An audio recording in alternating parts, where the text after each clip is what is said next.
Hello student, welcome back. आज हम बात करने वाले हैं refraction through a rectangular glass slab. यानी कि जो रेक्टेंगुलर स्लेब का जो ग्लास स्लेब होता है उसके थ्रू किस तरह से रिफ्रैक्शन पाया जाता है, यानी कि उसमें रेस की बैंडिंग किस तरह देखने को मिलती है, वह इस टॉपिक में हम क्लियर करेंगे। बट उसके पहले जो प्रीवियस टॉपिक हमने पढ़ा था ऑप्टिकल डेंसिटी, तो उसके थ्रू हमने दो मीडियम देखे थे। यानी कि रिफ्रैक्शन किस तरह होता है, तो दो ट्रांसपेरेंट मीडियम होते हैं, उसके थ्रू जब एक मीडियम में से दूसरे मीडियम में जाती है लाइट रे तब बेंड होती है, ठीक है। उसे हम क्या बोलते हैं, रिफ्रैक्शन। अब ये जो बेंडिंग वाली जो फिनोमिना है वह डिपेंड करेगी उस मीडियम के ऊपर, ठीक है, कि वह मीडियम कौन सा है, डेंसर है कि रेरर है, ठीक है। अब तो इसी के ऊपर से हमने दो मीडियम देखे थे ऑप्टिकली डेंसिटी के ऊपर से। एक था डेंसर और दूसरा था रेरर, ठीक है। तो अब डेंसर किसे बोला जाता था, तो जो आप दो मीडियम ले रहे हैं उसमें से जिस मीडियम की रिफ्रैक्टिव इंडेक्स ज़्यादा है, ठीक है, तो वह क्या हो जाएगा, डेंसर बन जाएगा।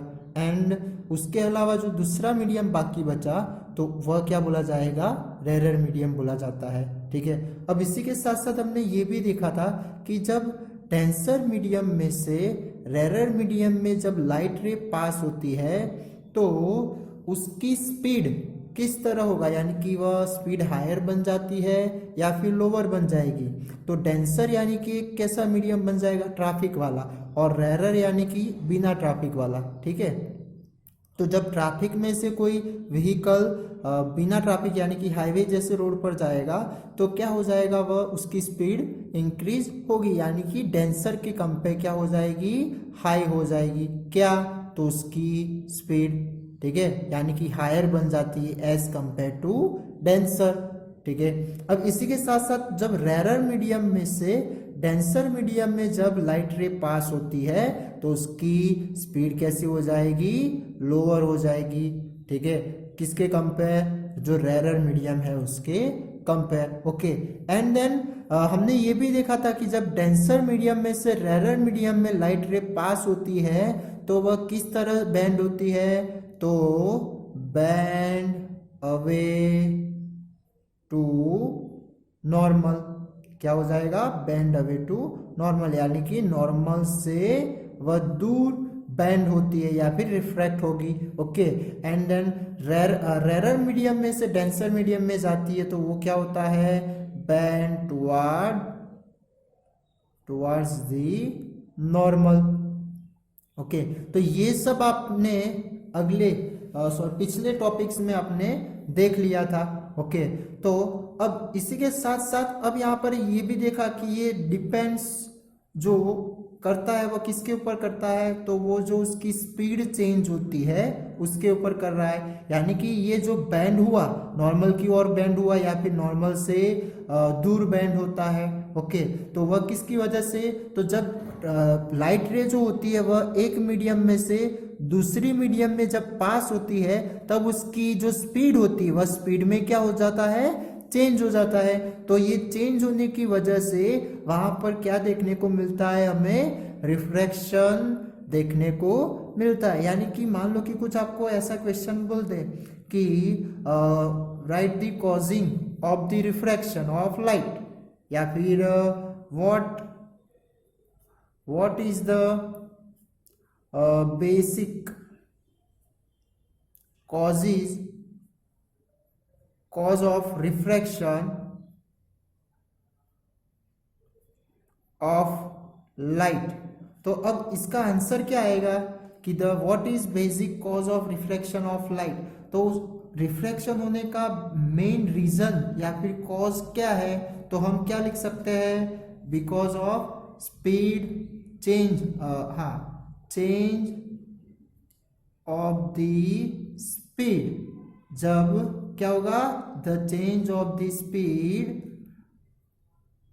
ऑफ लाइट एंटर, या फिर as it travel travels from one transparent medium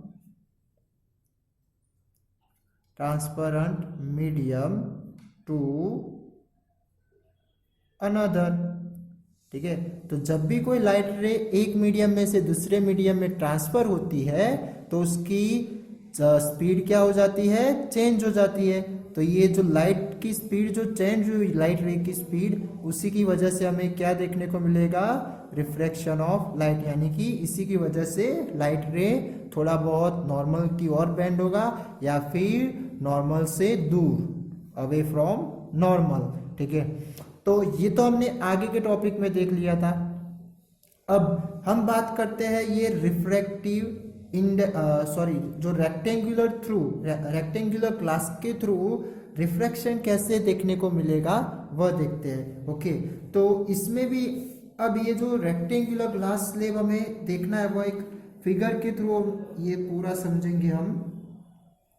हम एक ले लेते हैं रेक्टेंगुलर ग्लास स्लेब।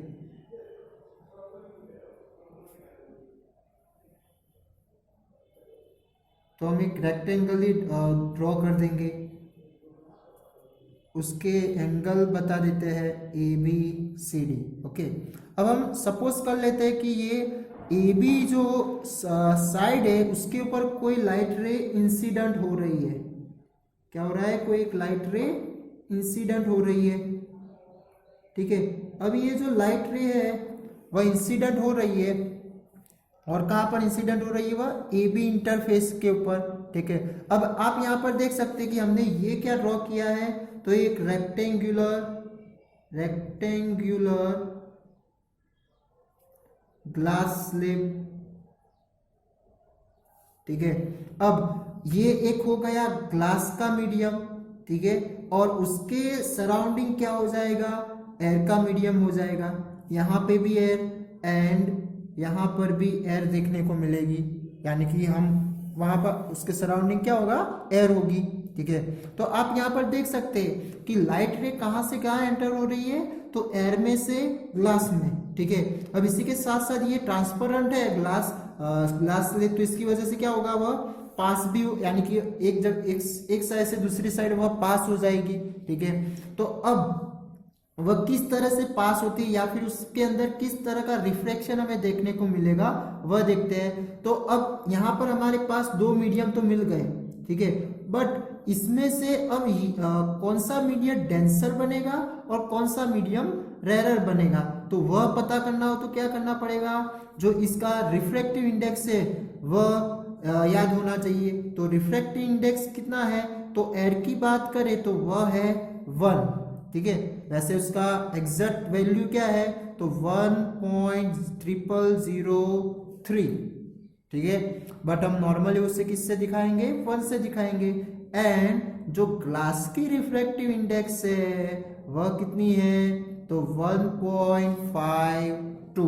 ठीक है, तो अब आप देख सकते हैं कि किसका रिफ्रैक्टिव इंडेक्स ज्यादा है, तो ये हो जाएगा ग्लास का। ठीक है, तो अब ये ग्लास यहाँ पर किस तरह रिएक्ट करेगा, तो एक डेंसर मीडियम की तरह रिएक्ट करेगा, एंड जो एयर बनेगी वह रेयर मीडियम की तरह रिएक्ट करेगी। ठीक है, तो अब आपको ये पता चल गया है कि रेयर मीडियम एयर बन रही है, डेंसर मीडियम ग्लास बन रहा है। तो अब आप बोल सकते हैं कि जो रेयर मीडियम में से डेंसर मीडियम में जब लाइट रे पास होती है तब किस तरह बेंड होगी, तो उसके लिए हम पहले नॉर्मल दिखा देते हैं। चलो, ये हो जाएगा इसका नॉर्मल।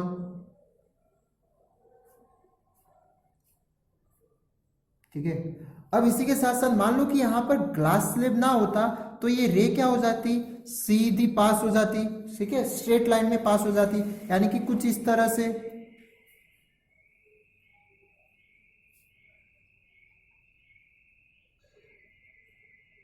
ओके, अब ये अभी ग्लास स्लेब है तो इसकी वजह से ये सीधी पास होना मुमकिन नहीं है। क्यों, क्योंकि अब उसका रिफ्रैक्शन होने वाला है। तो अब ये कैसे होगा, तो अब आपको पता चल गया है कि अब ये जो लाइट रे है वो लाइट रे क्या कर रही है, रेयर मीडियम में से डेंसर मीडियम में आ रही है, यानी कि एयर में से ग्लास में आ रही है। तो वो उसका क्या होगा, किस तरह से बेंड होगी, तो टुवार्ड दी नॉर्मल, यानी कि नॉर्मल की ओर वह बेंड हो जाएगी।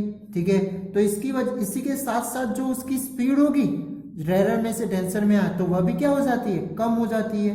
ठीक है, तो कुछ मान लेते हैं हम इस तरह से बेंड हो रही है।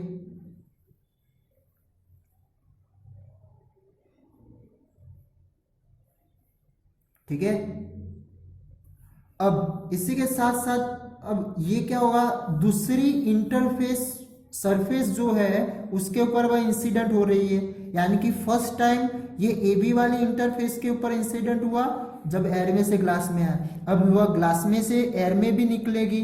ठीक है, यानी कि एयर में फिर से बाहर निकलेगी, तो अब क्या होगा, वह किस तरह रिएक्ट करेगा, तो ग्लास में से एयर में आ रहा है, यानी कि डेंसर में से रेरर मीडियम में वह लाइट रे पास हो रही है।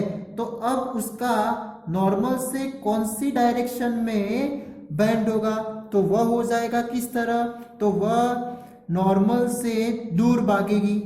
ठीक है, तो क्या यहां पर होगा, bend away to the normal. तो कुछ हमें इस तरह से देखने को मिलेगा।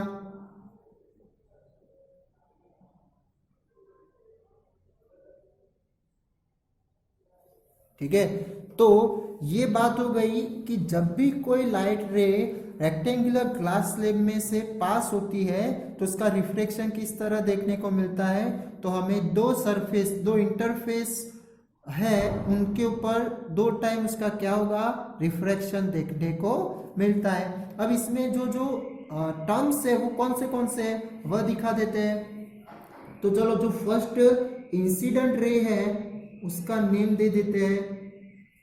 तो ये जो पॉइंट जहां पर इंसिडेंट हो रहा है उससे हम ले लेते हैं O। ठीक है, दूसरी जो इंटरफेस पर इंसिडेंट हो रहा है उसको ले लेते हैं O डैश, और जो बाहर निकलता है रे उसे F, यानी कि O डैश F हो जाएगा।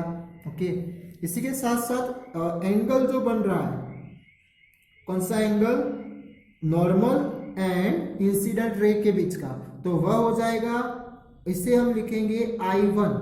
क्या लिखेंगे, I1।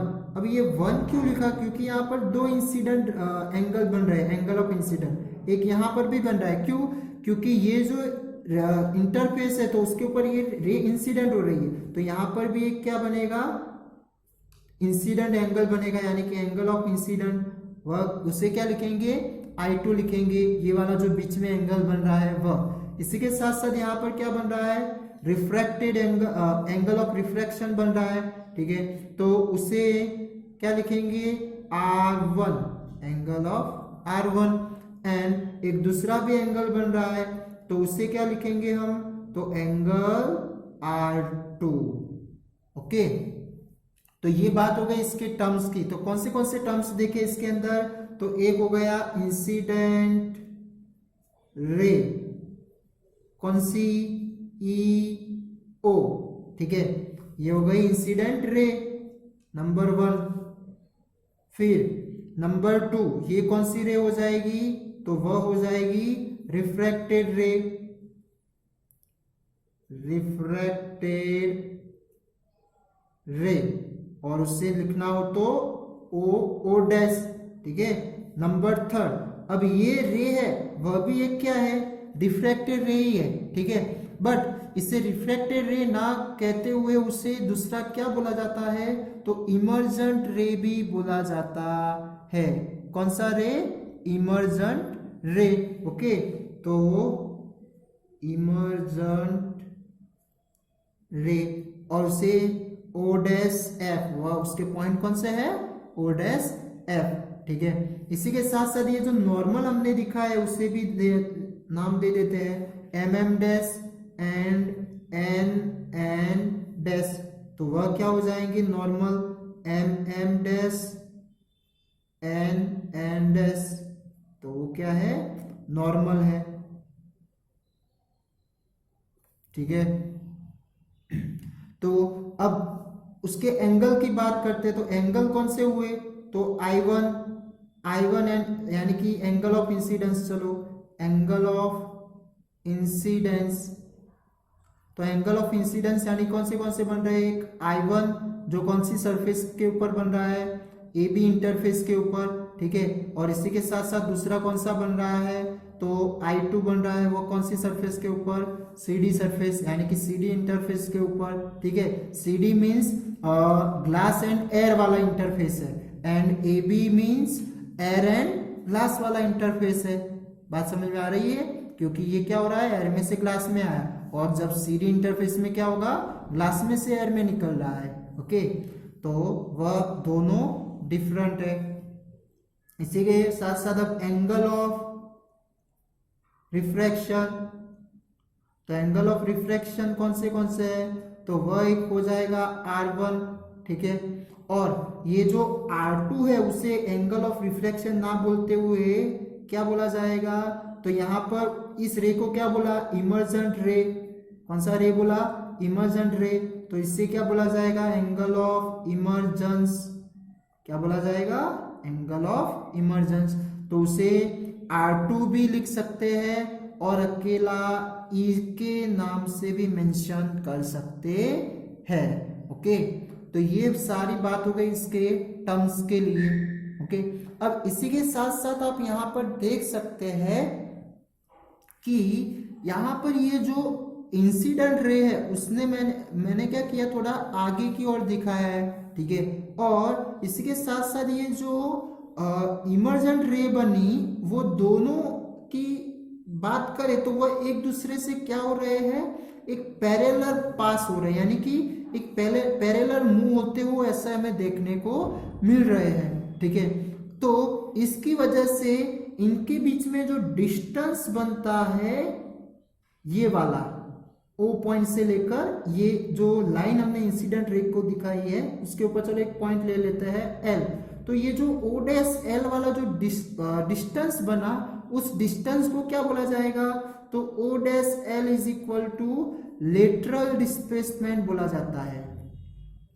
लेटरल डिस्प्लेसमेंट बोला जाता है, ठीक है। अब ये लेटरल डिस्प्लेसमेंट क्यों बोला जाता है, तो वह देखते हैं कि ये जो इंसिडेंट रे होती है, कि जब भी रेक्टेंगुलर ग्लास स्लैब में कोई रे इंसिडेंट होती है और इसी के साथ जो इमर्जेंट रे उसकी जो मिलती है, वह दोनों एक दूसरे से क्या देखने को मिलते हैं, तो पैरेलल देखने को मिलते हैं। अब ऐसा होने का रीजन क्या है, तो ये दोनों जो incident, angle of incidence and angle of immersion, दोनों की जो वैल्यू बनती है, जो निकल के आती है, वह कितनी होती है, सेम होती है, यानी कि I1 is equal to R2 होता है, जिसकी वजह से ये दोनों एक दूसरे से क्या बन जाते हैं, पैरेलल बन जाते हैं। यानी कि जो इमर्जेंट रे है वह क्या होगा, इंसिडेंट रे के ऊपर नहीं, बट स्लाइटली साइड वे थोड़ा मुड़कर वो क्या हो जाता है, उससे पैरेलल हो जाता है। यानी कि ये जो थोड़ा साइडवे शिफ्ट हुआ, क्या हुआ, ये इमर्जेंट रे किसके कंपेयर, जो इंसिडेंट रे है उसके कंपेयर थोड़ा क्या हुआ, शिफ्ट हुआ। किसकी वजह से, वो तो रिफ्लेक्शन की वजह से। तो इस तरह का जो साइडवे शिफ्ट हुआ, तो उसकी वजह से दोनों के बीच का जो डिस्टेंस निकल के आता है, उस डिस्टेंस को फिर क्या बोला गया है, यहाँ पर लेटरल डिस्प्लेसमेंट बोला जाता है। यानी कि अब इसकी डिफाइन करनी हो तो आप कुछ इस तरह से भी लिख सकते हैं, लेटरल डिस्प्लेसमेंट की डिफाइन। तो क्या लिख सकते हैं हम कि अब ये लेटरल डिस्प्लेसमेंट किसकी वजह से बन रहा है, तो एक इमर्जेंट रे एंड द इंसिडेंट रे, ठीक है। तो द इमर्जेंट रे, कौन सा, इमर्जेंट रे इज पैरेलल किसके पैरेलल है, तो वह हो जाएगा इंसिडेंट रे से, पैरेलल द इंसिडेंट रे। बट पैरेलल तो है, बट क्या है, डिस्प्लेस्ड साइड वे, क्या होता है वह, बट उस इंसिडेंट रे से क्या है, थोड़ा डिस्प्लेस हुआ है साइड वे, ठीक है, या फिर शिफ्ट हुआ है। तो इस तरह की this sideway displacement is called lateral displacement। ठीक है, तो ये हो जाएगी इसकी डिफाइन कि लेटरल डिस्प्लेसमेंट यानी क्या, तो the emergent ray is parallel to the incident ray. ठीक है, अब ये क्यों ऐसा देखने को मिला, क्योंकि ये जो angle of incidence and angle of refraction जो बन रहा है, emergent angle of incident and angle of emergence, तो वह दोनों की वैल्यू क्या होती है, सेम होती है। ये सिर्फ अभी आपको याद रखनी है, आगे हाई क्लास में आपको ये पूरा प्रूव करने को भी आएगा। अब ये किसके थ्रू हम प्रूव कर सकते हैं, तो जो स्नेल्स लॉ था, तो वो स्नेल्स लॉ के अकॉर्डिंग हम उसे प्रूव कर सकते हैं कि ये I is equal to I1 is equal to R1 कैसे बनता है। ओके, तो इसी की वजह से फिर क्या, ये ग्लास स्लैब के थ्रू आपको क्या देखने को मिलेगा, दोनों इंसिडेंट रे और जो इमर्जेंट रे है वह एक दूसरे से पैरेलल होते हैं। ठीक है, और पैरेलल के साथ साथ बीच में जो डिस्टेंस निकल के आता है उससे क्या बोला जाएगा, लेटरल डिस्प्लेसमेंट बोला जाता है। ओके, तो ये बात थी रेक्टेंगुलर ग्लास स्लैब के थ्रू रिफ्रैक्शन कैसे देखने को मिलेगा। तो ये क्या था कि स्लाइटली बेंड होकर ये रेज आ रही थी, तो उसमें कुछ इस तरह का हमें रिफ्रैक्शन देखने को मिलेगा। बट हम सपोज कर लेते हैं कि इस ग्लास स्लैब के ऊपर नॉर्मल या फिर परपेंडिकुलर कोई रे उस सरफेस के ऊपर इंसिडेंट हो, तो फिर उसका रिफ्रैक्शन कैसे देखने को मिलेगा। ओके, जैसे कि हमने रिफ्लेक्शन में देखा था कि जब मिरर के ऊपर 90 डिग्री पर या फिर परपेंडिकुलर कोई रे इंसिडेंट होती है तो उसका रिफ्रैक्शन कैसे होता था, तो वही पाथ पर बाउंस बैक हो जाती थी। ठीक है, तो ये तो वही मीडियम रिफ्लेक्शन हो रहा था, रिफ्लेक्शन हो रहा था, इसकी वजह से वही मीडियम में बाउंस बैक हो गई वही पाथ के ऊपर। ठीक है, बट यहां पर इसका कंडीशन क्या बनेगा। ठीक है, तो जब भी इस तरह से कोई दो इंटरफेस वाले मीडियम के ऊपर रे नॉर्मल के ऊपर इंसिडेंट हो रही हो या फिर परपेंडिकुलर इंसिडेंट हो रहा हो, तो वह उस मीडियम में से स्ट्रेट पास हो जाएगा। क्या हो जाएगा, सीधा पास हो जाता है, कोई भी टाइप का वह रिफ्रैक्शन दिखाएगा नहीं। क्यों, क्या हो जाएगा, वह स्ट्रेट लाइन में पास हो जाता है। ओके, तो ये बात आपको याद रखनी है। ठीक है, अब इसी के साथ साथ आपको एक कुछ ऐसा भी क्वेश्चन आ सकता है कि जब कोई रिफ्रैक्शन में या फिर कोई दो मीडियम को इंटरफेस करती हुई सरफेस पर कोई लाइट रे को नॉर्मल की ओर इंसिडेंट किया जाए, तो इसकी वजह से जो रिफ्रैक्शन हो रहा है तो उसमें रिफ्रैक्शन का एंगल कितना बनेगा, यानी कि एंगल ऑफ रिफ्लेक्शन कितना बनेगा, कौन सा, एंगल ऑफ रिफ्रैक्शन। तो उसकी वैल्यू क्या आएगी एंगल ऑफ रिफ्रैक्शन की। तो आप अब इसका आंसर क्या आएगा तो वह देखते हैं। तो जब भी कोई लाइट रे इसके ऊपर इंसिडेंट नॉर्मल के ऊपर इंसिडेंट हो रही है तो वह स्ट्रेट पास हो रही है। ठीक है, तो आप देख सकते हैं कि यहाँ पर जो नॉर्मल है वही इंसिडेंट रे बन रही है।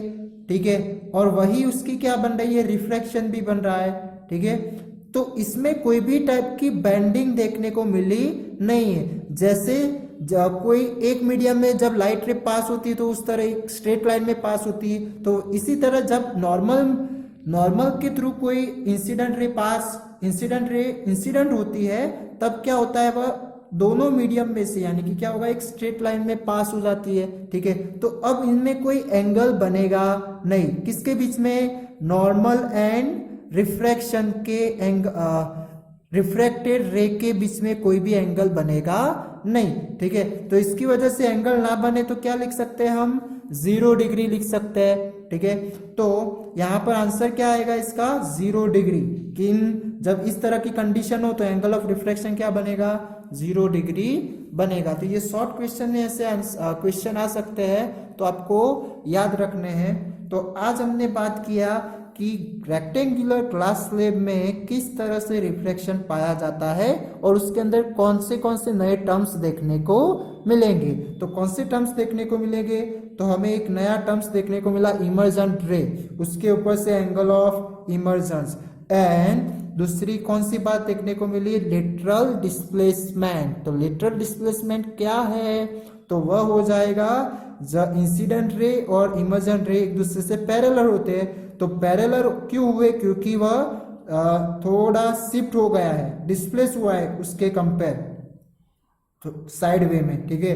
तो इसकी वजह से जो डिस्टेंस निकल के आया है उसे ही क्या बोला जाता है, लेटरल डिस्प्लेसमेंट। और उसे किस तरह सिंबॉलिक किया है हमने, ओ डैश एल के लेटर से हमने सिंबॉलिक किया है। Okay, thank you.